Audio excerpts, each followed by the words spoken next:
என்று சொன்ன வள்ளுவனுடைய கூற்றுக்கு ஏற்ப பல்லாயிரம் மைல்கள் கடந்து டெல்லி மாநகரத்திலே ஒரு மிகச்சிறந்த உண்ணாநிலை அறப்போராட்டத்தினை தலைமையேற்று நடத்தி கொண்டிருக்கக்கூடிய இலக்கிய தென்றல் டி.ஆர். செங்குட்டுவன் அவர்களே,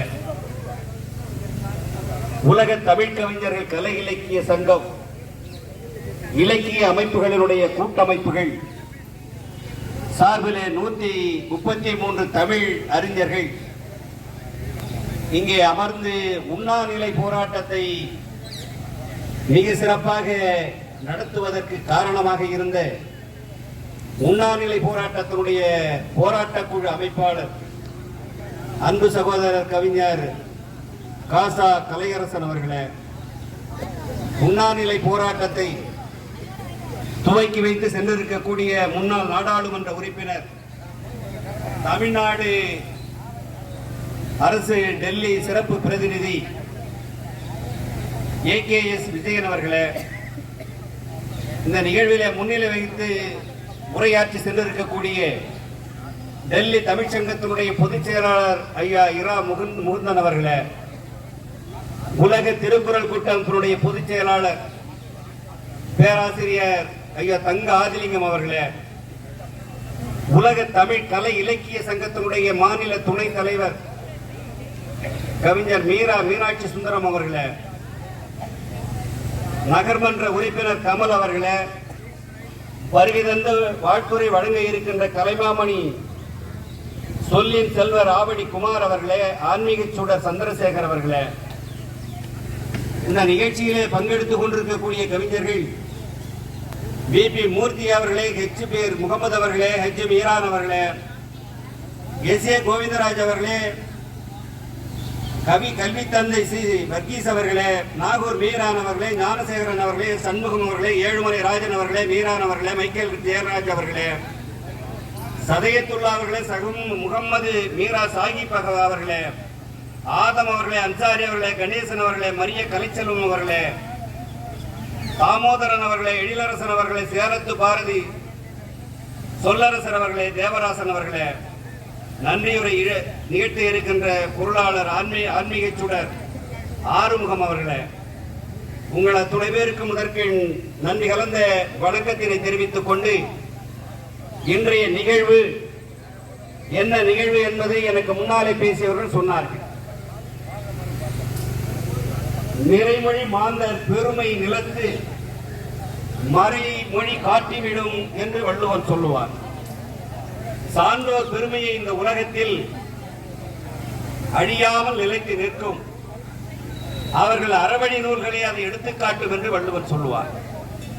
அதை போல வருகை தந்திருக்கக்கூடிய புலவர்கள், எழுத்தாளர்கள், அறிஞர்கள், தமிழ் பெருங்குடி மக்கள் இன்றைக்கு இந்த உண்ணாநிலை போராட்டத்தை ஒரு மிகச்சிறந்த வரலாற்று சிறந்த 3 தீர்மானங்களை முன்னிறுத்தி இந்த உண்ணாநிலை போராட்டத்தை நடத்தி கொண்டிருக்கிறோம். இந்த 3 தீர்மானங்களை நிறைவேற்ற வேண்டியதனுடைய அவசியம் என்ன, அதை நாம் சிந்தித்து பார்க்க வேண்டும். உலகத்திலே 6500 மொழிகள் இருப்பதாக சொல்லுகிறார்கள். இந்த 6500 மொழிகளிலே இன்றைக்கு வழக்கிலே இருப்பது வெறும் 150 இருந்து 200 மொழிகள் தான் வழக்கிலே இருந்து கொண்டிருக்கிறது.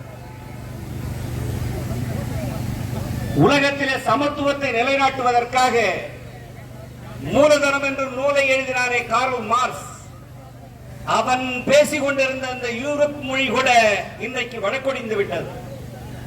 அப்படி வழக்கொழிந்ததற்கு காரணம் என்ன? அந்த மொழியிலே போதுமான உந்துதல் இல்லை, போதுமான இலக்கிய வளம் இல்லை, பேச்சு வளம் இல்லை, எழுத்து வளம் இல்லை. எனவேதான் அந்த மொழிகள் எல்லாம் அழிக்கப்பட்டு விட்டது. ஆனால் அதே நேரத்தில் உலகிலே மொழி குடும்பம் என்று சொன்னால் 6 மொழி குடும்பங்கள் இருக்கிறது. தமிழ் மொழி குடும்பம், அதே போல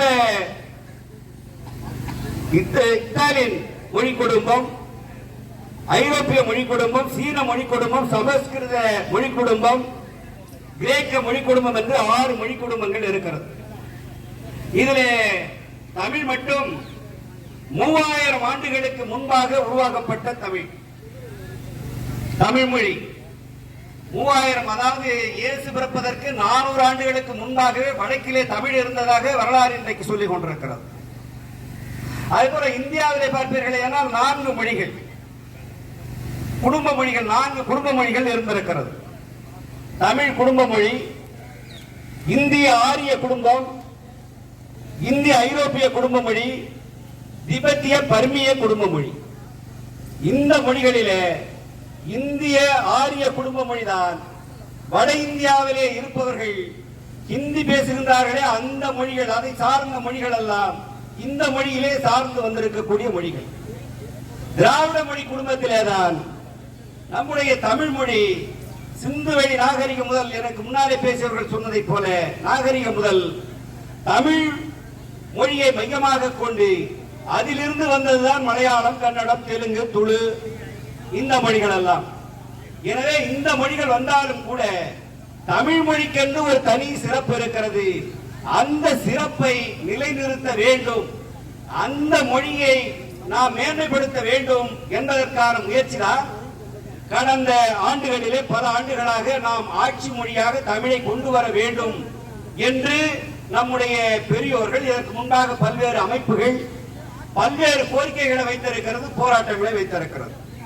அதில் முதலாவதாக இந்திய நாட்டினுடைய அரசியல் நிர்ணய சபை கூட்டத்திலே, இந்திய அரசியல் சட்டம் உருவாக்கப்பட்ட அந்த காலகட்டத்திலேயே